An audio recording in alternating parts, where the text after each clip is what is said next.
아무거나 먹느니 차라리 굶어라. 우리 몸과 마음은 우리가 먹는 음식으로 만들어진다. 오늘 소개해드릴 책은 요리를 멈추다라는 책이고요. 어느 채식 부부의 고백이라는 부제로 강하라, 심채윤 부부가 공동으로 지었습니다. 이 책은 저자들이 일반인이어서 전문적인 의학 용어 없이 에세이 형식의 문체라 술술 편하게 읽히고 재미있습니다. 3년에 걸쳐서 베지테리언이 되어가면서 변화되는 가족의 건강 문제와 의식의 흐름이 진솔하게 담겨 있는데요. 저자 강하라 씨는 프랑스 요리, 이태리 요리, 일본 요리, 제과제빵까지 두루두루 섭렵한 요리 선생님이었습니다. 온갖 요리를 해서 만찬을 즐기고 해외여행을 다니면서 한 끼에 30만 원이 넘는 미슐랭 최고 평점의 식당에서 음식을 즐겼습니다. 유명 식당들의 음식을 맛보는 것도 학습의 연장이라 생각했기 때문입니다. 이렇게 요리와 음식의 정점을 경험하면서 요리 수업 3개월째쯤 너무 피곤하고 소화불량 등 몸에 적신호가 나타나기 시작했습니다. 몸도 마음도 지쳐갈 때쯤 하비 다이아몬드 박사의 다이어트 불변의 법칙을 접하면서 음식에 문제가 있음을 깨달았습니다. 복잡한 요리를 멈추고 자연식물식으로 섭취하자 서서히 살이 빠졌고 변비가 사라졌고 큰아이의 틱과 과잉행동장애가 사라졌습니다. 아이들의 짜증 많고 거칠던 성격이 놀랍게 차분해졌습니다. 건강을 위해 시작했던 식생활의 변화로 건강뿐 아니라 가족 모두가 삶의 모든 영역에서 충만한 기쁨을 맛볼 수 있게 되었고 일상을 대하는 마음도 긍정적으로 바뀌었다고 합니다. 우리가 살면서 어떤 계기를 통해 삶이 통째로 변화하기가 참 쉬운 일이 아닌데 굉장히 신기하고 존경스럽습니다. 이 한 쌍의 부부와 가족의 변화를 기록한 이야기 속으로 들어가기 전에 황성수 박사의 추천사를 읽어드리겠습니다. 식물성 식품만 먹으면 병든 몸이 낫는다. 동물성 식품은 몸에 필요하므로 반드시 먹어야 한다는 지금까지의 상식으로 모든 사람들을 항상 속일 수는 없다. 그것은 사실이 아님이 명백히 밝혀졌기 때문이다. 동물성 식품을 먹지 말아야 하는 것은 이론적으로도 참이며 경험적으로도 옳다. 적지 않은 사람들이 자연식물식을 하면서 이를 실증하고 있다. 동물성 식품을 먹으면 몸이 병든다. 반면 식물성 식품은 몸에 필요한 성분을 모두 갖추고 있고 필요하지 않은 성분은 안 들어있다. 그래서 식물성 식품만 먹으면 병든 몸이 낫는다. 음식을 바꾸면 생각이 달라지고 세상을 보는 눈이 달라진다. 보지 못했던 것을 볼 수 있는 눈이 열리게 된다. 의학은 하루가 다르게 발전하고 정밀 의료기기들을 쉽게 이용할 수 있는 환경이 되었음에도 불구하고 환자는 늘어만 간다. 더구나 새로운 병들이 생기고 고치지 못하는 질환들이 늘어난다. 이 모든 것의 원인은 먹지 말아야 할 음식을 먹는 것에서 시작된다. 음식은 몸을 바꾸고 영혼을 바꾸고 가족까지 바꾼다. 황성수 전문의 추천사인데요. 현미채식에 관심 있으신 분들은 아마 다들 잘 아시는 분일 겁니다. 황성수 박사는 40세 때부터 현미채식을 시작하셨다고 하죠. 그 전까지는 본인도 환자들한테 고기 먹으라고 권했는데 그걸 지금은 부끄럽게 생각하신다고 합니다. 윤리적으로를 떠나서 건강적인 면으로만 봐서도요. 이제 책의 본문을 발췌해서 읽어드리겠습니다. 먹는 것에 관한 변화는 삶의 모든 프레임을 바꾸었다. 지금보다 조금 더 건강하게 먹자는 작은 변화가 채식인이 되도록 이끌었고 채식인으로 사회를 바라보니 소비와 쾌락의 추구에 관한 철학적인 생각들이 꼬리를 물게 되었다. 전혀 관계없을 것 같은 동물들과 지구환경, 기아와 남미 문제를 인식하기까지 되었다. 그리고 물건을 소유하는 것에 대한 생각이 우리도 모르게 바뀌게 되었고 적게 소유하고 더 많이 경험하자는 생각이 들었다.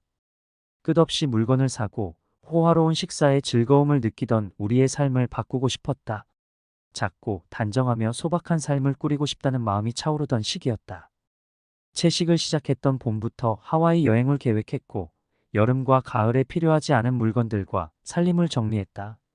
팔기도 하고 기부도 하면서 지난 삶을 되돌아볼 수 있었다. 불필요한 물건들이 줄어들면서 이전보다 마음이 더 풍족해졌다. 물건이 비워지니 마음은 더 좋은 생각들로 채워지는 놀라운 경험이 시작되었다. 이전에는 생각지도 못했을 선택도 했다. 각자 소유했던 2대의 차를 정리했다. 차 없이 살기로 했다. 차 없이 대중교통만으로도 불편 없이 생활할 수 있었다. 롬 무어는 레버리지라는 책에서 행복과 자유를 뒤로 미루지 말고 레버리지를 시작하라고 했다. 놀고 탐험하고 창조하고 나누고 배우고 사랑하는 시간을 확보하기 위해서 타인이 더 잘할 수 있는 일들을 놓고 시간에 높은 가치를 부여하라고 했다. 우리가 레버리지한 것은 운전이었다. 서울만큼 대중교통이 잘 되어 있는 도시도 많지 않다. 우리는 쾌적하고 빠른 대중교통에 시간을 레버리지하고 이동할 때는 책을 읽는다. 하와이에서 집밥에 눈뜨다. 드디어 모든 것을 멈추고 무모한 도전같이 하와이로 떠났다. 음식의 변화가 없었다면 결코 가능하지 않았을 것이다.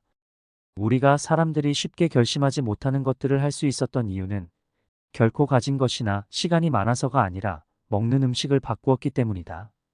여러 나라의 여행을 통틀어 하와이 물가가 가장 높았던 걸로 기억한다. 오랫동안 머무르면서 매일 외식을 하기에는 부담스러운 물가다.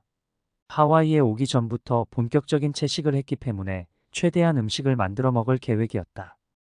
장을 보고 식사를 준비하고 먹고 정리하는 일상에 반복되는 일들이 결코 부담스럽지 않았다. 그 이유는 먹는 음식이 간소해졌기 때문이다. 다양하게 먹기 위해 애쓰지 않았고 소문난 맛집을 가보기 위해 욕심내지 않았기 때문이다. 하와이에서의 시간은 장을 보고 만들어서 먹고 해변에서 시간을 보내고 산책을 하고 책을 읽는 것으로 채워졌다. 행복하면 시간이 빨리 지나간다고 하는데 83일이라는 시간이 어느새 훌쩍 지나갔다. 일상의 계획은 장보기가 중심이었다. 차 없이 마트에 가는 일은 일상 중 꽤 많은 시간을 차지한다.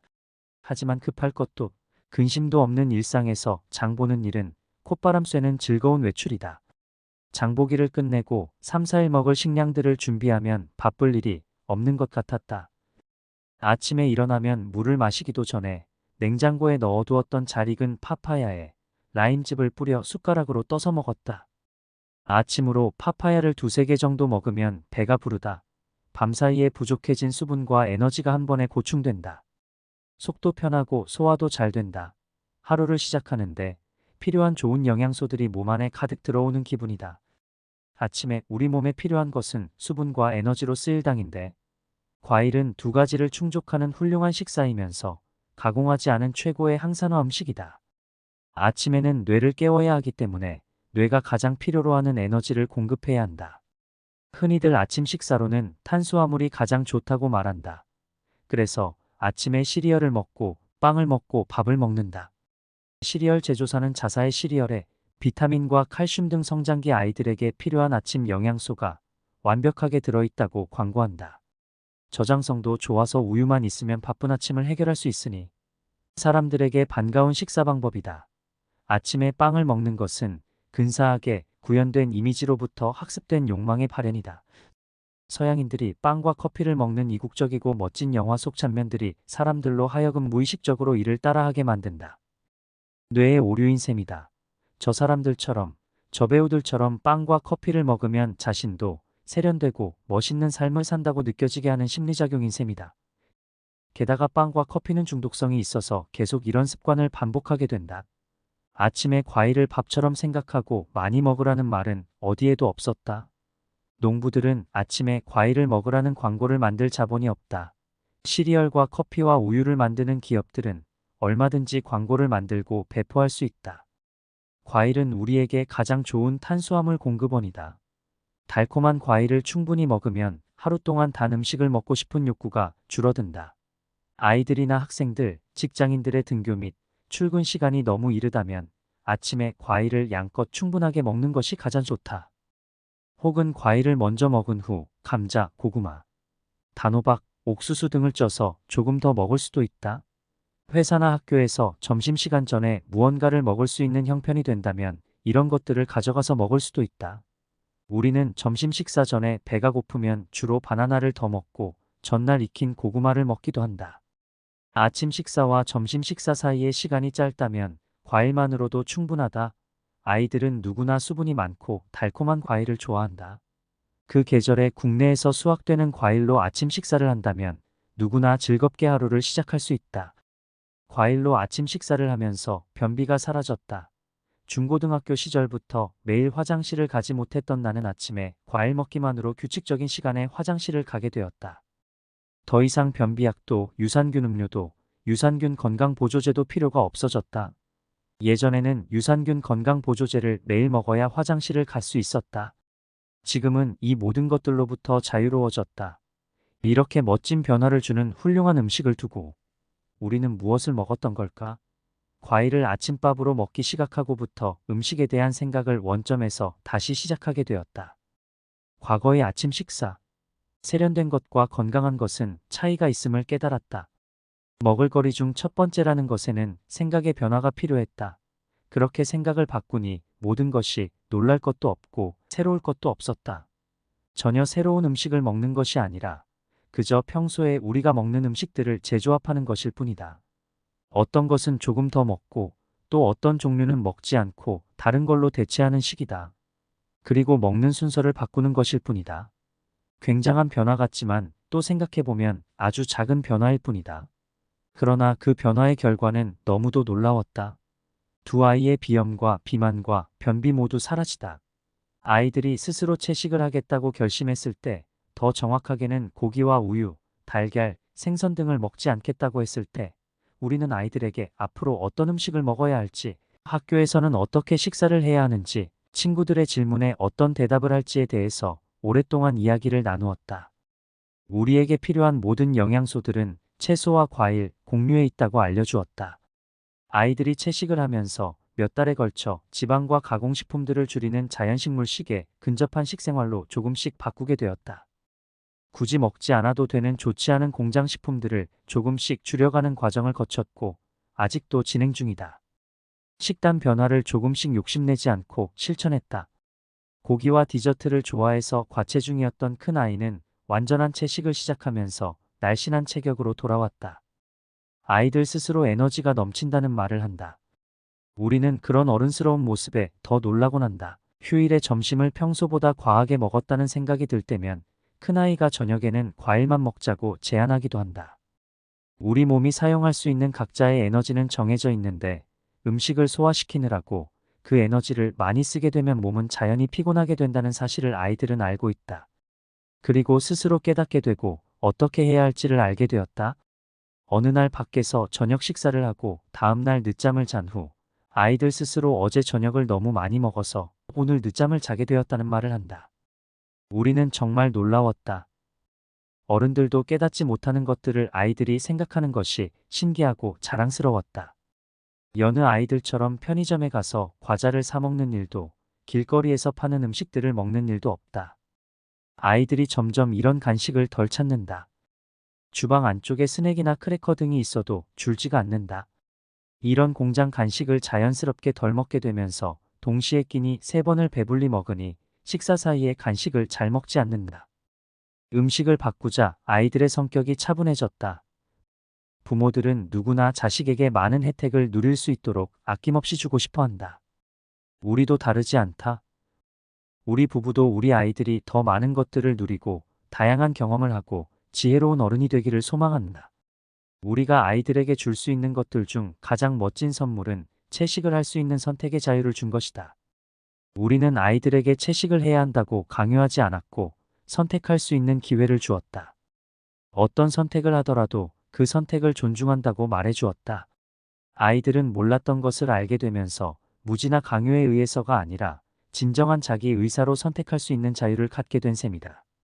정확하게 알지 못하는 상태에서 선택을 해야 한다면 그 선택은 자유의지에 따른 선택이 아니다. 우리는 아이들에게 고기의 근원에 대한 현실적인 진실을 알려주었다. 아이들이 그 현실을 알게 된 후에 스스로 선택할 수 있는 자유를 주었다는 점에서 공정한 선택의 권리를 보장해 주었다고 생각한다. 부모의 관심과 노력으로 아이들은 비건으로 더 훌륭하게 자랄 수 있다. 결코 어려운 길이 아니다.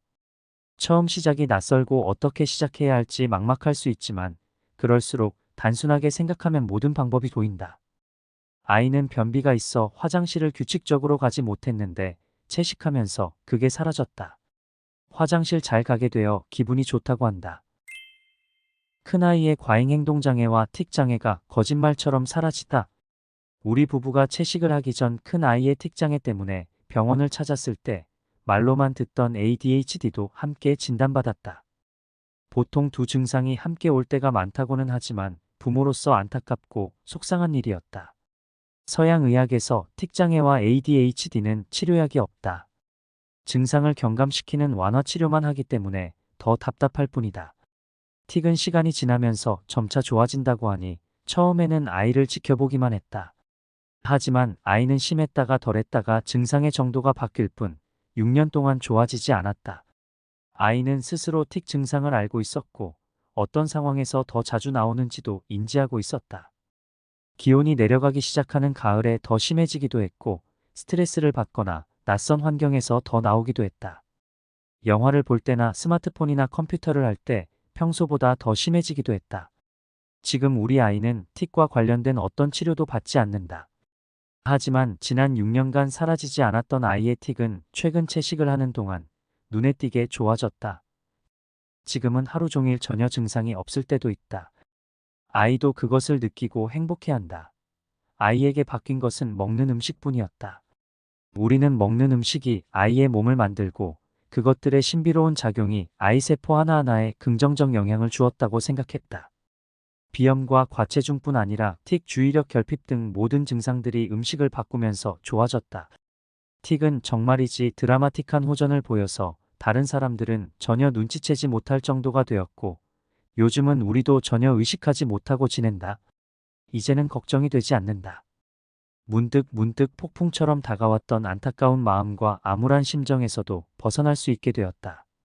우리가 아이에게 도움을 준 것은 오직 채식을 스트레스 없이 즐겁게 할 수 있도록 바른 음식을 주고 배불리 먹도록 한 것이 전부다. 건강에 이상이 있는 자녀를 둔 많은 부모에게 우리 부부가 전할 수 있는 희망의 메시지는 참 음식이다. 아이를 믿고 아이가 올바른 음식을 먹으면 스스로 좋아질 수 있다는 자연의 치유력을 믿는다. 고맙게도 아이 스스로도 바른 음식을 먹으면 사라질 수 있다고 믿고 노력한다. 몸에 이로운 작용은 마음에도 작용한다. 하나의 시작이 도미노처럼 모두에게 이롭게 작용한다. 조선시대 영조는 왜 장수했을까? 조선시대의 임금을 통틀어 가장 장수한 임금은 영조였다. 그는 83세까지 살았는데 조선 임금들의 평균 수명이 47세였음을 감안하면 2배 가까이 살았다. 요즘으로 치면 100세 이상 살았다고 할 수 있다. 영조는 하루 5번의 수라를 3번으로 줄이고 찬수도 줄이고 채식을 했던 임금이다. 당시 백성들이 먹었던 밥처럼 현미와 잡곡으로 식사를 하며 거친 음식을 즐겨 먹었다고 한다. 여느 임금들의 화려한 밥상이 아니라 채식 식단의 소박한 식사를 했기 때문에 영조는 조선의 그 어떤 임금보다 천수를 누릴 수 있었다. 역사상 귀하게 여겼던 고기와 동물의 젖, 설탕 등은 왕실과 귀족들이 평민들보다 수명이 짧아지는 원인이 되었다. 선진국병, 부자병이라고 일컬어지는 현대인들의 질병은 모두 먹는 음식이 과해서 생기는 병이다. 음식을 바꾸자 저절로 미니멀리스트가 되었다. 우리가 채식으로 얻게 된 것들은 이로움이라 칭할 수 있는 것들 중 가장 복된 선물이었다. 채식을 시작하면서 선순환의 고리라는 말을 무척 공감하고 있다. 채식은 우리에게 꼬리에 꼬리를 물고 계속적으로 좋은 것들을 안겨주었다. 우리는 먹는 양을 정하거나 제한하지 않는다. 먹고 싶은 만큼 먹는다. 이전에 고기와 유제품을 먹었을 때는 항상 체중 조절에 신경을 썼다. 조금 배불리 몇 끼만 먹어도 체중계에서 1~2kg은 금방 늘어났고 2~3주만 신경을 안 써도 옷 입기가 불편해졌다. 먹는 것을 참는 것은 누구에게나 어려운 일이고 자라는 아이들은 더욱 그렇다. 그래도 늘어나는 체중이 무서워 고기와 달걀 요리, 치즈와 버터가 들어간 디저트를 항상 적게 먹으려고 노력했다. 케이크와 빵을 더 먹고 싶다는 아이들에게도 살이 찌지 않도록 무언의 압력을 가하게 된다. 그런데 이럴수록 음식에 대한 욕구가 강해지고 더 먹고 싶은 생각이 든다. 늘 식욕과의 줄다리기를 해야만 했다. 원하는 체중을 유지하려면 강도 높은 운동을 매일 1시간 이상씩 하거나 먹는 음식을 제한해야 했다. 하지만 음식을 바꾸면서 모든 걱정이 사라졌다. 고기, 생선, 달걀, 우유 등 모든 동물성 식품을 먹지 않으면서 채식으로 먹고 싶은 만큼 매 끼니를 배불리 먹는다. 모든 종류의 과일과 채소 통곡물을 자유롭게 먹는다.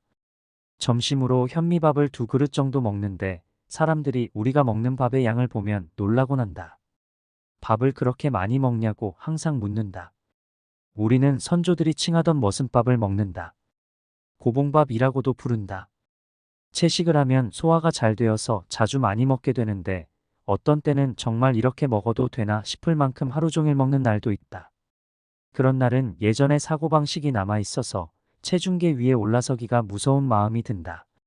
체중이 늘었을 것 같은 기분이 드는데 놀랍게도 체중계는 우리를 놀라게 하지 않는다. 체중의 변화가 거의 없다. 운동을 전혀 하지 않아도 살이 찌지 않았다. 물론 운동을 매일 30분에서 1시간 정도 한다면 모델과 같은 훌륭한 몸매를 만들 수도 있을 것이다. 하지만 몸 만들기에 일부러 시간과 노력을 들이지는 않는다. 매일의 가벼운 스트레칭이나 산책, 약간의 근력 운동을 샤워 전에 하는 정도다. 이런 경험을 몇 번 하고 나니 배불리 먹어도 괜찮구나 라는 생각을 할 수 있게 되었다. 음식에 대한 강박이 사라진다는 뜻이다. 수많은 다이어트 운동법과 식사법, 건강보조식품 등이 넘치는 요즘 우리 가족은 모두 음식을 바꾸는 것만으로 힘들이지 않고 다이어트에 성공했다. 큰아이만 과체중이었고 딸아이와 우리 부부는 평범한 체격이었지만 지금은 가족 모두 날씬한 체중을 유지하고 있다. 큰아이는 단 한 끼도 밥을 굶거나 양을 제한하지 않고 1년 동안 8kg의 체중이 줄었다. 채식은 세상에서 가장 훌륭한 다이어트 기술이다. 체중이 좀 줄어서 옷 입기가 편해지고 이전에 못 입던 옷들을 다시 입을 수 있게 되었다. 최고의 성형은 다이어트이고 최고의 패션은 몸매다라는 표현은 괜한 말이 아니다. 고가의 옷들을 사 입던 우리가 이제는 청바지와 티셔츠를 가장 사랑하게 되었다.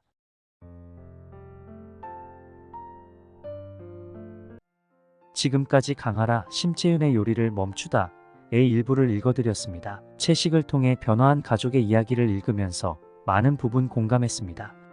건강 관련 도서를 읽다 보면 상반된 의견을 접하곤 합니다.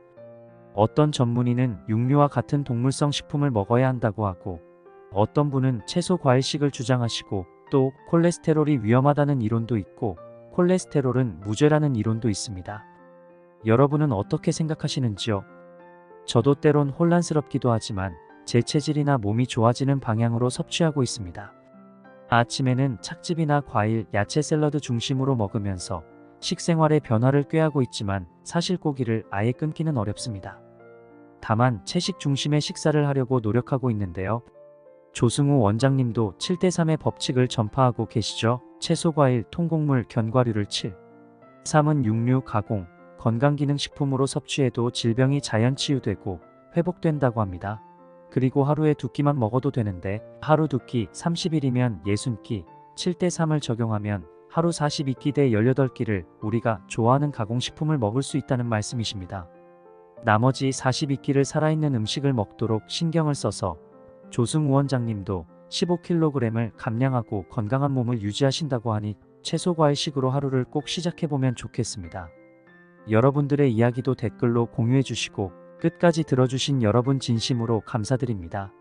다음 영상에서 다시 만나요.